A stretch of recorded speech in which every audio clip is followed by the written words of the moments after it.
And we are live. Here we go. And usually I buffer just for a couple seconds to let people join us. But I'm so excited. Yes, hello, there we go. We have people now.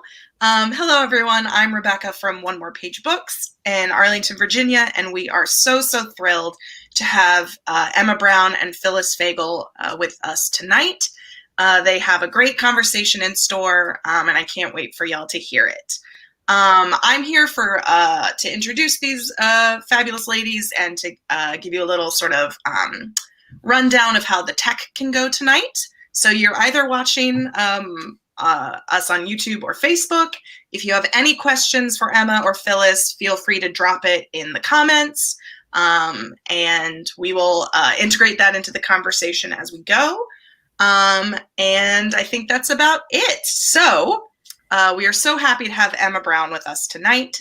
Emma is a reporter on the Washington Post's investigative team. She previously worked as a wilderness ranger, which I think is the coolest thing, and as a middle school math teacher before discovering journalism during an internship at High Country News.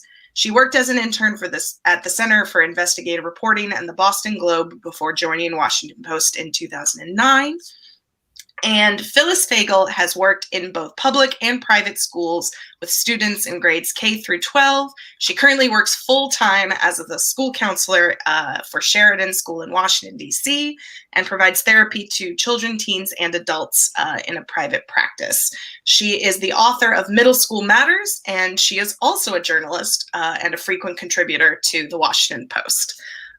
So I'm so thrilled to have you ladies with us, and I will go ahead and hand it over to you for the conversation, and I will pop off the screen. Thank you, Rebecca. And I'm so happy to be here with you, Emma, because this book is so wonderful. As the parent of boys and as a school counselor, this is such a needed book. I think boys feel really misunderstood. And I just would love to start by hearing a little bit more about why you decided to write the book. Oh, well, thank you. Thank you for being here, Phyllis. And thank you to everybody who's listening. I think there are folks listening who contributed to the book, who I know from past lives, and it's a special night to share with you all. So thank you. I wrote this book. I think the path of this book started when my son was 6 weeks old and I was on maternity leave, nursing him and literally scrolling through my phone when the first Harvey Weinstein stories broke. And I watched then as Me Too stories kind of rocketed across the media and realized, like, I don't know how to raise my son. How am I going to raise my son? And it was such a different feeling than I had when my daughter was born 3 years before him. When she was born, I had such strong instincts about how to parent her, to kind of deal with the messages that the world throws at girls from the time they're tiny. Because I've been a girl, but I have never been a boy. And so I felt like I was sort of starting off on this journey of parenting a boy without much clue about how to do that. So the book was a great opportunity for me to get to travel and talk to people in different communities, coaches and teachers and researchers, and of course, boys and young men themselves, about what it's like to be a boy in America right now and what we need to do better. I love that. And the world has changed so much even since my first was born in 2001. I also have a 12-year-old son, and I feel like I'm parenting my second son in many ways different than my older son. So that really resonates for me. I needed this book too.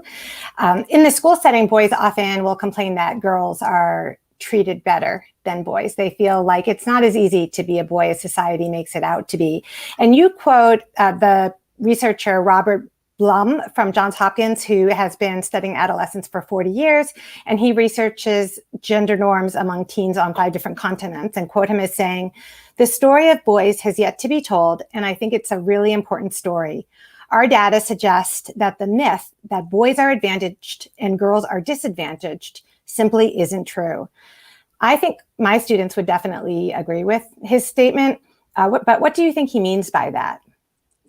Yeah, and I just want to say quickly that I met you, Phyllis, because when you heard I was writing this book, you reached out to me to tell me about the boys group that you run at Sheridan School, and I got a chance to come sit in and hear what boys were talking about this group. And it was, and I mean, what they wanted to say the day I was there was that people don't get us. They don't understand what it's like to make make our way through the world as boys right now. And so I hear what you're saying about what you would hear from them. And Robert Blum, as you said, is studying gender. He's studying gender norms on 5 continents, including North America. And what he's finding, this is among 10 to 14-year-olds, the most stunning thing he has found, I think, is that boys in that age group actually suffer more physical neglect and more physical violence and more sexual abuse from adults than girls. And that was shocking to me because it sort of ran counter to how I had been thinking about things. I think I did think when I started this book that things were easier for girls. And now I don't think that anymore. I don't think things are easier or harder for one or the other. I think that all kids face a difficult time sort of navigating the world. And that the world can be unkind to boys just as it can be unkind to girls. So, one of the things that was most shocking to me as I talked to boys for the book was just the amount of shame that they are made to feel when they push up against the norms of what we've told boys they should be. And I think, we see those, the results of that kind of tight definition of masculinity in poor outcomes for American men. So men are 4 times as likely to die by suicide as women. They live 5 years less on average than women. And, I could go on, but these are pretty shocking differences between adults. And I think if we look at the way that we raise boys, one ingredient that we can do better at is sort of giving boys more latitude to be themselves.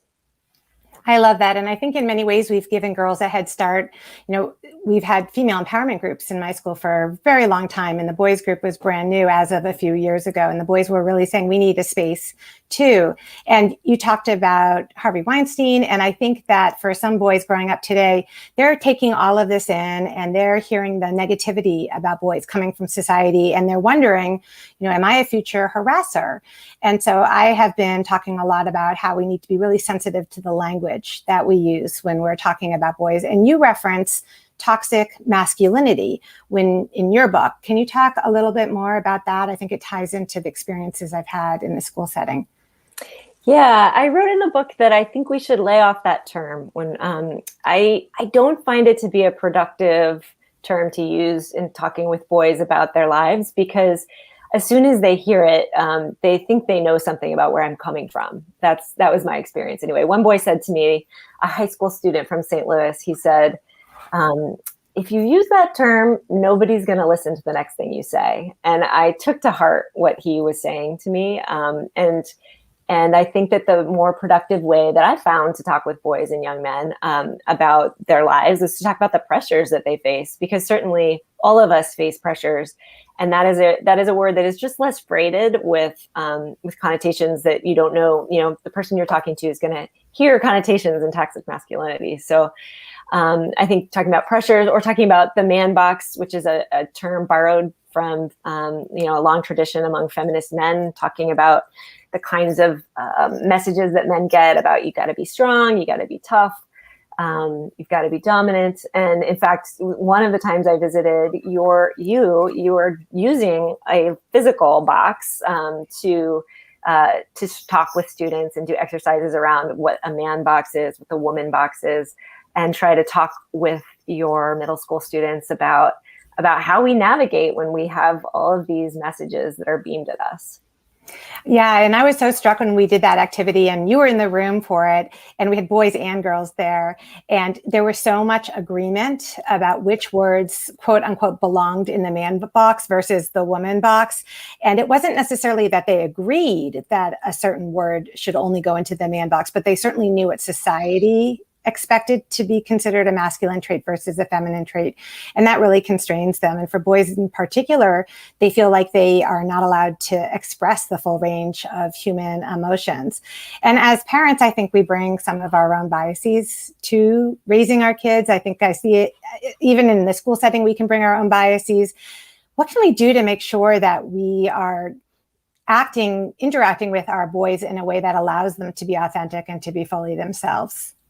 I'm glad you brought up our own biases that we have as parents, because you're absolutely right. And I think one of the most stunning things I learned about in learning about sort of how parents parent young children, and how these ideas about the differences between boys and girls get expressed, even when our kids are tiny. There's a study that was done with moms and 11-month-olds, so babies who are crawling, and there was a ramp set up, and moms had to predict how steep a ramp their child could crawl down before they wouldn't go down it anymore. Moms of girls predicted that their child would be able to crawl down less steep ramps. Moms of boys predicted more steep. And in actuality, both gender, all children, there was no difference. Boys and girls were not different. But as the researchers wrote, moms of boys thought their kids were going to succeed 100% of the time, while moms of girls thought their kids were going to fail. And like I've thought a lot about the girl part of this, like how we rethink our assumptions about girls so we're not limiting them, right? But this study made me think about, what am I assuming about my son, and how am I translating those assumptions into the way I parent him? If we always think our sons are going to, succeed at physical activity, for example, we're not really giving them the tools to fail, the tools to be resilient and kind of figure out what next after something doesn't work out, right? And there's so I think one of the ways we make sure our sons have access to all parts of themselves is we examine what it is we're carrying around ourselves in terms of assumptions about boys. But also just, once we have a sense of that, being okay with whoever our son is going to be. Our sons might be, they might be really, really masculine, and that's fine. Or they might not be. They might be quote unquote feminine, and that's fine too. Our kids need to be able to grow up and be themselves at home, so that they know who they are and they always have a safe place to come back to, so that even when they go to school and they might feel like they have to be someone a little bit different than they actually are, they can always come back to home base and know that they are themselves. That's such a great answer. I was just thinking about the developmental pediatrician, Dr. Ken Ginsberg, while you were talking, and he has a quote that he says, "The wider the gap between who a child is and who they think you need them to be, the more they'll struggle." And I really see that when it comes to these stereotypes about boys.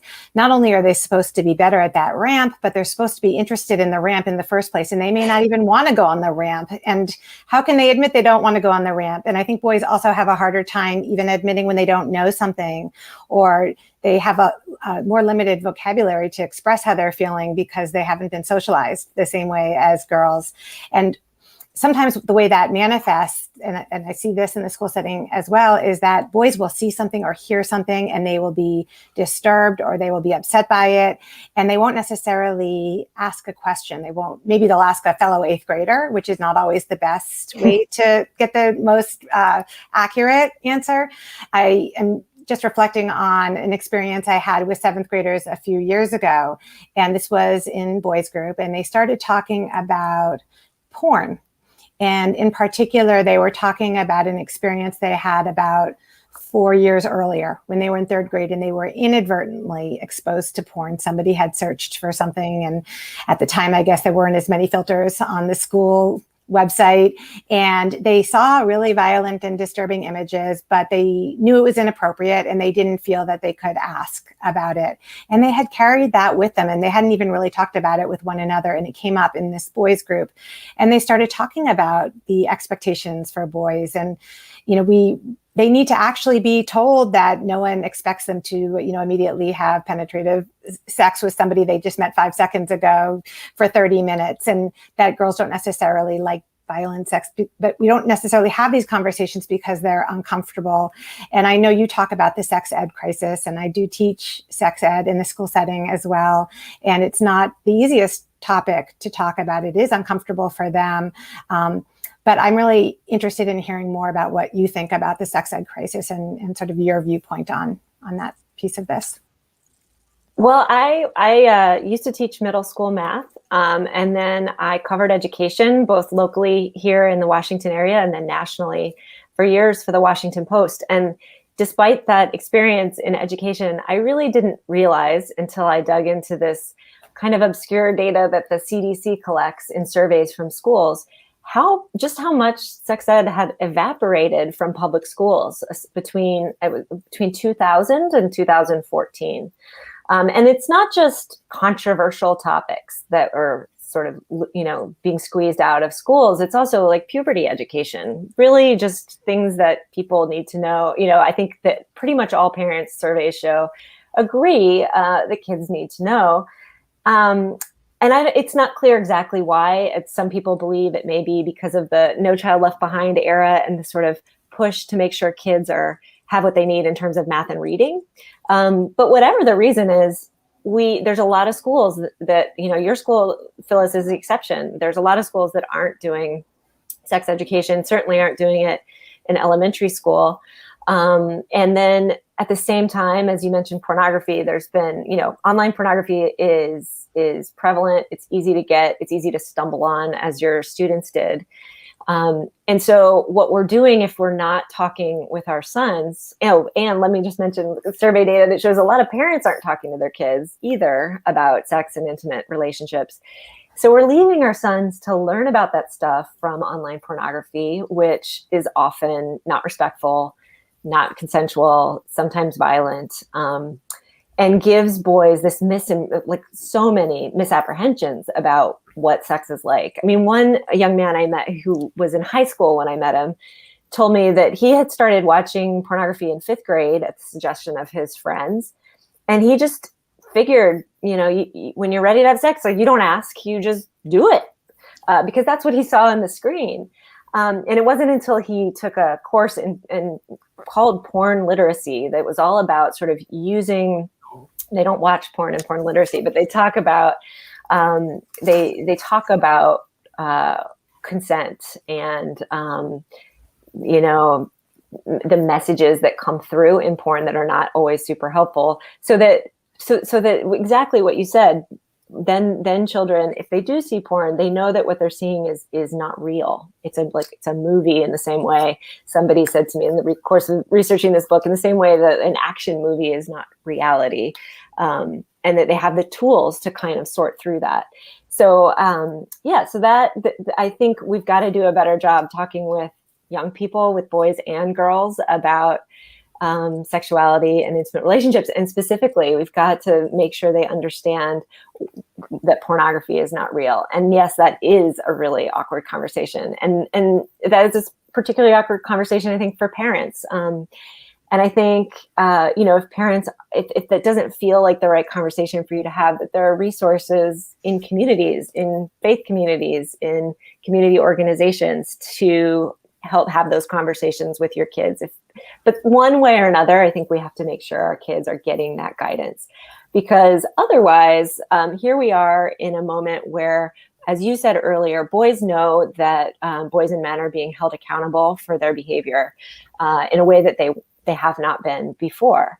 And so, we set our boys up for potentially misunderstanding or violating someone's boundaries if we haven't given them the guidance to understand what it means to have respectful sexual encounters. So there's another sex educator named Deborah Rotman, and I like to do one of her activities in the classroom. So I walk around and I don't say anything. I just take objects off of the kids' desks, or I take their watch or their computer, or if I can see a phone in a backpack, I might grab that, and I just walk out of the room. And then I come back and they're like, "What are you doing? Like, where are my things?" And I said, "Well, you didn't say that I couldn't take them." And it's a way to sort of talk about the idea that consent is not just the absence of no, it's also the presence of yes. But I think some of the messages that boys are getting is actually, well, if they say no, then I just need to work a little harder to get them to say yes. I'm looking at a quote from your book. It says, one young man said that he and his friends had learned about sexual consent had internalized it as, we're taught no means no. So that teaches boys we need to get her to say yes. And obviously that's not a great take-home message. How do you think we should be talking to young people about consent? Yeah, I think that young man's statement really stuck with me. The idea that he had, heard this mantra that tends to get repeated when we talk to young people about what sexual consent is, and heard it to mean, well, you just got to make sure you get the person to say what it is you want them to say, so that you can go ahead and do what you want to do, which is absolutely not the right message. I mean, we want young people, we want boys to learn that the goal is to listen, right? And to listen both to verbal, to what people are saying verbally, and to what their partner is saying non-verbally. I think that when we talk about no means no or yes means yes, boys get the misunderstanding that if somebody is not literally saying or screaming no and running out of the room, that they're fine. It's all good. And that's not how people communicate. And that's especially not how people communicate when there's a power dynamic, an unequal power dynamic in the room, right? And I think we see this in the news. We see this everywhere, where one person has less power and really is in a situation where they either really struggle to tell the other person that they're feeling uncomfortable, or they can't tell the other person they're uncomfortable because they are at such a disadvantage. And so when we talk about consent, I think we need to talk about power as well. Who has the power in the room? And what does that mean in terms of how you interpret the other person's, what the other person is saying, how the other person's face looks, what they're doing with their hands? I mean, all of those things are things that are so much more nuanced and important and complicated than no means no. So the last thing I'll say about this is there's a term I borrow in thinking about this and talking about this from two Columbia professors who did a study of sexual violence on their campus. And they write about sexual citizenship, which I really like. It's the idea we teach our kids that each person's body is sacred. Each person should have self-determination over what happens to their body. And that means, you as an individual have a right to decide what happens to you, but also you have an obligation to respect the dignity of the people that you're with. And I like that way of talking about it and thinking about it, because I think it allows us to talk about these nuances that otherwise get buried. I love that framework. I'm going to have to borrow that. And along the lines of the body language, I was just thinking about how giggling, if somebody's giggling, that might actually indicate that they're not comfortable with the situation. It's not always so easy to tell. And we do have to give our sons some cues to look for and to really help them understand those interactions a little bit better. And also, I think we need to make sure that they understand that it's also okay not to be sexually experienced or not to want to be sexually active. That's something that a researcher in the Netherlands told me about several years ago that really stuck with me as well. Boys feel so much pressure to pretend that they have had more experience than they have, or that they're ready for more than they actually are ready for. So that's something that we want to remind them as well.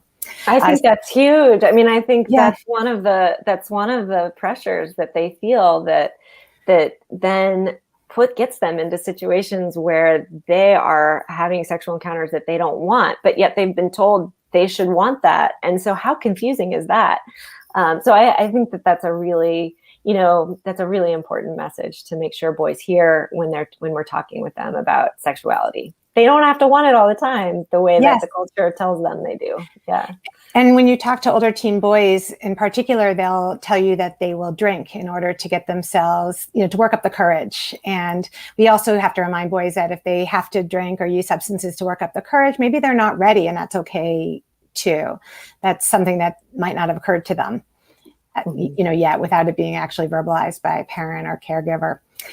So moving along just a little bit to a different topic that's equally complicated, race and racism, and how that intersects with gender to shape boys' lives. You talk a lot about Chicago. You have other examples. If you could share a little bit, that would be great.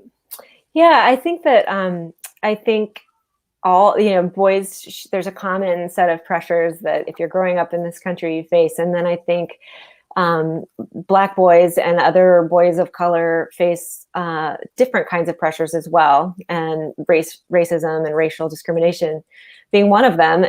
So, for example, I talked with one young man who is a basketball player at a private school here in DC, and he told me about walking through the neighborhood in his basketball hoodie and sort of feeling like people viewed him with suspicion, feeling like people saw him just as a basketball player and didn't also see that he was a writer, and didn't also see that he was an artist. And he also told me something that I heard actually from quite a few young men, which was that quite a few young men who were either Black or who were Latino, who said he was very careful not to put himself in situations. He's in high school. He didn't want to be in situations where people were drinking.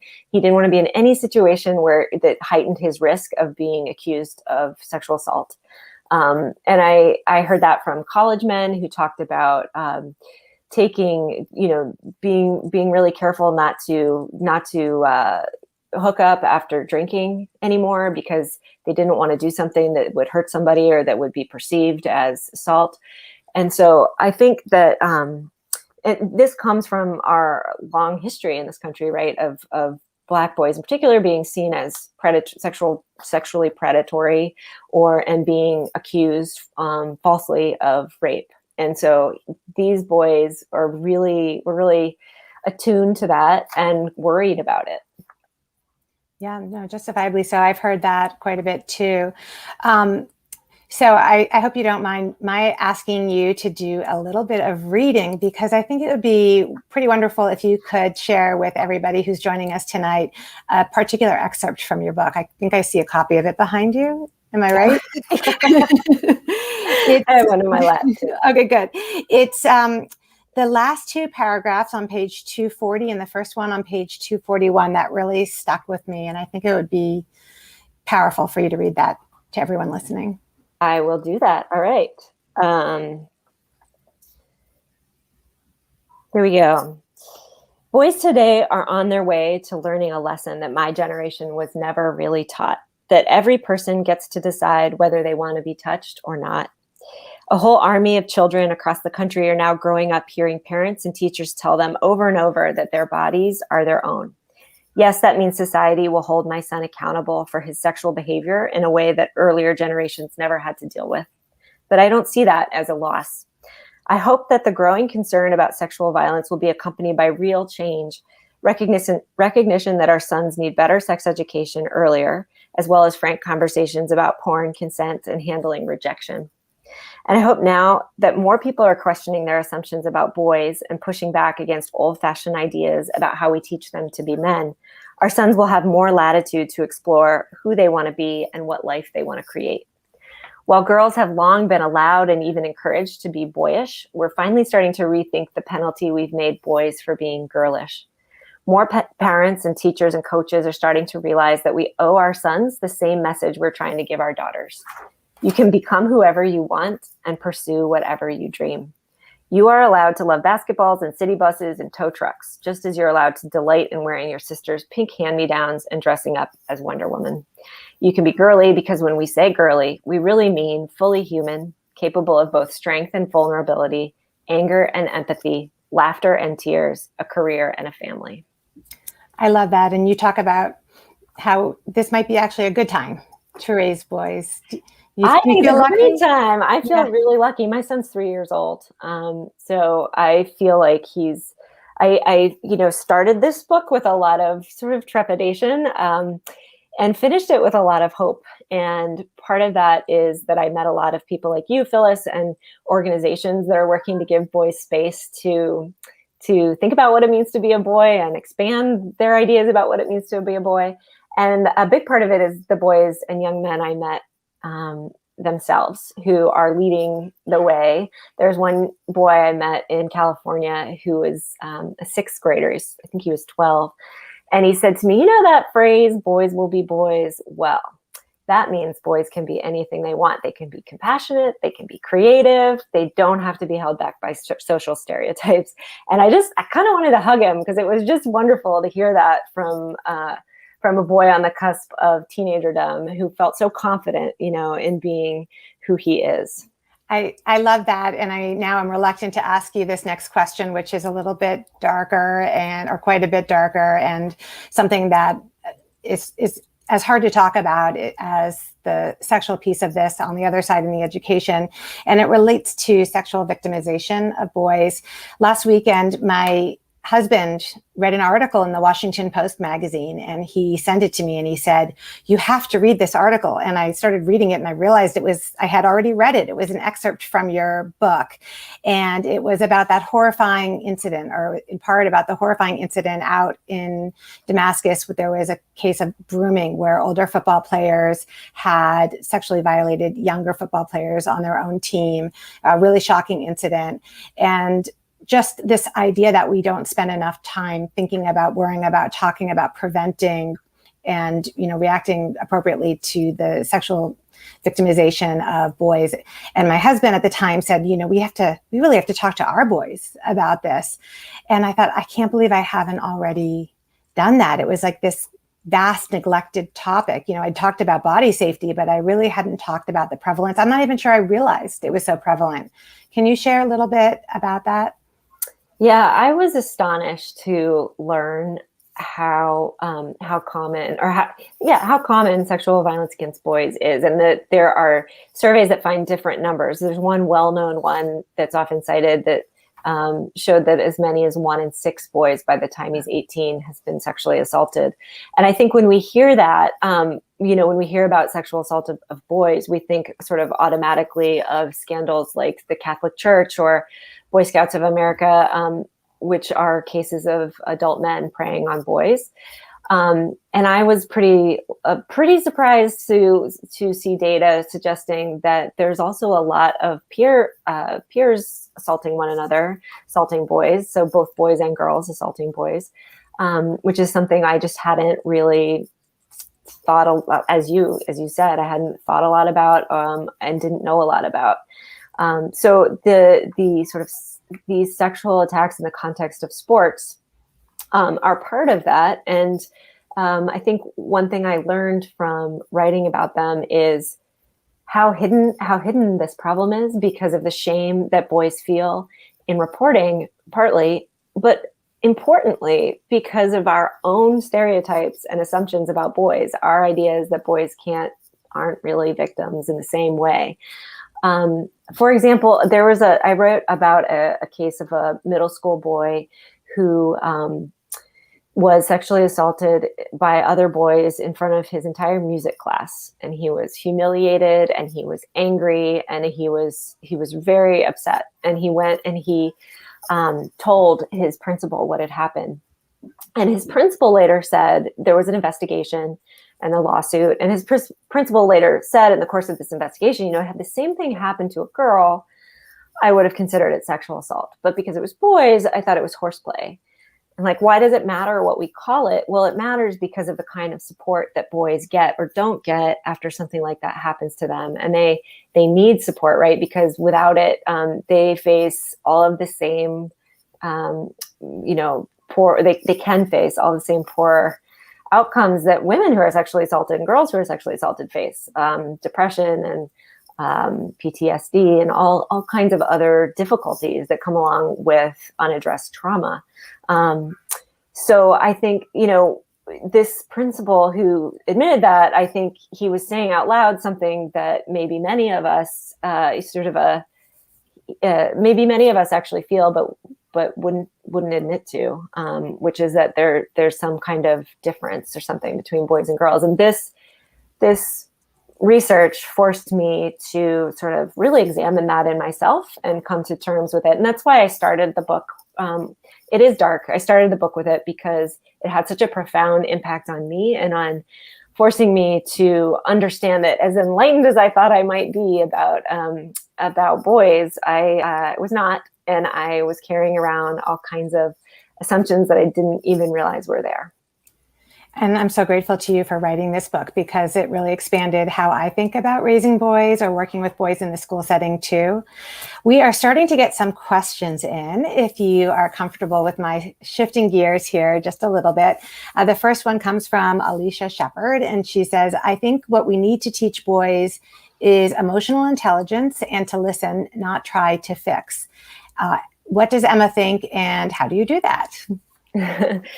Thank you, Alicia. I think one interesting piece of research I wrote about in the book was a study called the Still Face study.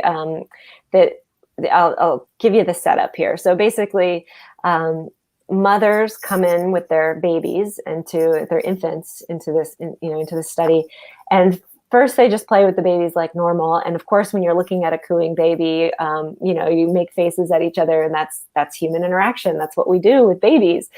And then the mother is told to go still, like to not respond, to be stoned face, basically. So the baby is watching his or her mother not respond and is getting increasingly distressed because this is not normal. Like, what is going on? And it's actually, you can watch videos of it on YouTube. It's very disturbing to watch because the babies get really upset. And I bring this up because boys and girls get equally upset. They're this sort of primordial need to connect. And when you're not connecting, it feels terrible. And the babies show that in their screams. I think, teaching emotional intelligence, I think boys have emotional intelligence from the time they're born. And that, as we talked about before, they get taught that it's not okay for them in a lot of situations to express themselves, to acknowledge their emotions, to express their emotions. So hopefully what we can do as parents is make it safe for boys to, through, starting from when they're young and continuing as they grow up, whatever it is, however it is, they have to make their way in the world. They know that they can come home and they can be safe, acknowledging their emotions and expressing their emotions. And they can have practice doing that and practice having an emotionally intimate relationship with their parent, with the other people in their home. So I think that's how I think about it. And I'll just say briefly that there's a parent, couple parents, a mom and a dad in Pennsylvania, who I sort of think of as my role models in terms of how do you create this safe space. They, the dad in particular has a habit or a ritual of walking the dog around the block so the dog can go to the bathroom with his son. And when I met them, the boy was in 8th grade and he was facing all kinds of pressures at school to be somebody he wasn't. And he was able to come home and have this walk around the block with his dad and know who he was because he reconnected with himself and his dad every day doing that. And I think, it was a safe space for him to ask his father all kinds of really hard stuff that you would only ask a parent if you had great trust in them. When he was 10, he asked his father, "What's rape?" I mean, really hard stuff. And he knew his dad would give him a straight answer. They had that kind of deep trust. So that's how I think about this question. And I think about it a lot, Alicia. I mean, I also think, last thing I'll say, there's research too that suggests that we talk to our sons less when they're really little about feelings. We use less words about emotion and feelings. So I'm pretty intentional now about asking my son how he feels. How do you think that person feels? Having those kinds of conversation. And again, he's 3, but I think that it can't hurt to continue doing that as he grows up. That's great. So Sarah has a complicated question. As a white woman teacher, I'd like to know more about different expectations in Latino culture, African American culture, et cetera, so I can better support my diverse students' thinking. Yeah, that is a complicated question. And I think it's hard for me to make blanket statements about the differences between whole cultures or sections of sectors of our society. But what I will say is that the things that I heard from boys who are not white while I was speaking with them taught me so much about what it's like to move through the world as a person who's not white. I've always been, this white kind of blondish person. And so I haven't had those experiences, and I really appreciated the chance to hear from people who have just wildly different experiences. And the one that comes to mind is a young man in Chicago who is a gunshot victim and has a young son. And so he's been through a lot of trauma, and he also wants to give his son something, a easier life than he's had himself. And he said to me, this young man is tall and he's strong. And he said, I just really hope my son doesn't grow up to be tall and strong, because being tall and strong puts a target on your back, because people think they know who you are. Like, they think that you're so tough, and they want to take you down, basically. And I just had never thought about what it would be like to have that fear for my son, because I don't think I'll have to have it in that same way because I'm white. So I think there's racial and ethnic differences in how boys grow up, and also sort of class differences and differences in the stability of communities and the violence in communities that all play into how they deal with their masculinity and what it means to be a boy. So Ken wants to know, how effective do you think schools have been in protecting boys from bullying? Hi, Ken. Thanks for asking that question. In the book, I write about the poor job that schools have done in general in dealing with sexual harassment.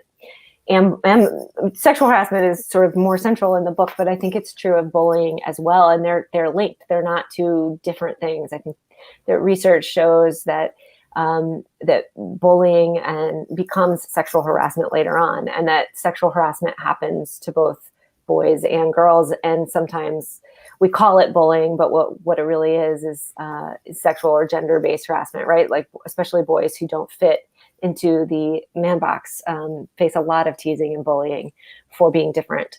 So yeah, I think what kids learn when they go to a school that is not addressing bullying and sexual harassment is that it's normal. It's okay. No teacher is saying anything about it. This is just how the world is. And I think that that's such a dangerous message for kids to learn, because that's not how we want the world to be. We want the world to be a place where people can feel safe moving through their lives. So I think that there are programs that are effective, and I want to shout out Maury Elementary School in DC, where I spent some time in a 4th grade classroom with 2 teachers who are just incredible, who have really made social emotional learning not just like a program that they do every Friday afternoon or something, but it's central to everything they're doing in their classroom. And their kids are so attuned to what it means to be empathetic to one another. They are attuned to what it means to have emotions and deal with them. I mean, one little boy got really upset while I was there. There were some upsetting things happening in the class, and he got upset and he went outside. And he then came back in and he gave his teacher a hug and he sat down, and she explained to me that he, months earlier would have just exploded in anger and not known how to deal with it. But he had learned how to go outside and breathe. And he told me that sort of having these explicit expectations and teaching and discussion about social emotional learning had helped him learn how to manage his feelings. And other kids told me, this is directly your point, Ken, that the year before in 3rd grade, there had been a lot of bullying and a lot of meanness, and kids didn't feel safe. And so it's not a question of who the kids are in the classroom, right? It's a question of what expectations we're giving them for how they treat one another and how we turn that into something that's really central to their experience at school. And it does not need to come at the expense of academics, which I think is something that people say or that they fear will happen. Social emotional learning can be done poorly. It can waste time if it's done poorly, but done well, it bolsters academics. And I saw that in the classroom that I'm talking about at Maury, where kids were growing quite quite well in terms of their reading and writing and math. So yeah, I think schools, many schools have a long way to go, and there's so much on schools, right? And we're now particularly asking schools to do better on something big like that. It feels like a heavy lift when what we really want is schools to reopen so that kids can just get back into them. But I do think it's important that schools get better at that. Agree. And I was just thinking as you were talking, it's not even just about reacting to bullying. It's that preventive piece that you're talking about that's really so much more effective. Having the safe spaces or the affinity groups where those gender nonconforming boys can have some common ground. There's so much less bullying in schools where they have a Gender and Sexuality Alliance or an LGBTQ plus kind of organization for the kids. So Susie wants to know, how can we provide better safety for boys in sports, especially from peer abuse in locker rooms, team travel events, etc.? Well, I'll tell you about one program that I learned about in the course of this research that I was impressed by, both in terms of what I heard from boys and coaches and like the gold standard research that's been done that shows it makes a difference. So Coaching Boys into Men is a program that sort of tries to harness the incredible influence that coaches have to create a stronger and healthier culture, both on the team and also for boys as they're having dating relationships. So it's 15 minutes a week, so it's like not a huge ask in terms of time. But coaches lead discussions with their players about respect, about consent, about dating violence, about dignity, and they what it's shown is that the boys who go through this are less likely to perpetrate dating violence. They're also less likely to stand by or laugh when they see someone being abusive to somebody else, which I think is important because that's what we want our boys to speak up, right? And make a difference when they see something happening that's not okay. And I learned about this program directly from a young man named Julian, who had gone to his high school in Montgomery County, Richard Montgomery High School, and he had told his coach, like, I'm sick of the locker room talk. I am tired of the disgusting words about women and girls. I'm tired of being asked about my sex life. And I think a lot of boys feel like Julian. And so Julian had learned about this program. He actually asked his coach if he'd take it on, and his coach said absolutely, and took it on. And Julian said, he's like, I don't think it's the reason that we made the playoffs for the first time in years, but it didn't hurt. And he said it made a difference. It made a difference in the locker room talk. It made a difference in the closeness of the teammates. Because the goal is not just the goal is respect among the teammates as well. So it's a perhaps long-winded answer, Susie, but again, I think prevention is more constructive and probably more likely to work than just sort of not paying attention to these culture pieces and prevention pieces and trying to police the locker room better or something. Like I think coaches have incredible power to set the tone of what's expected and what's okay and what's normal and allowed on a team. And if we, as communities, set the expectation for coaches, we don't just want victories. In fact, maybe that's not the most important thing. What we want is you to help our sons turn up, grow up into respectful and strong and men with integrity. Then I think that will help push towards more programs like this.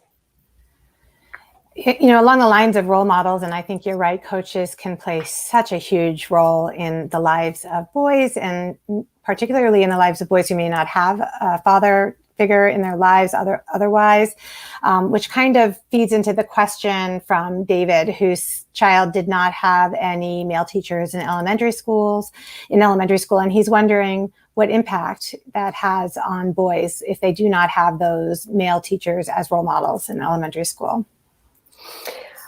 I do think it's important, and boys tell me it's important, which is why I think this, for boys to have mentors and sort of elders they can look up to who are males.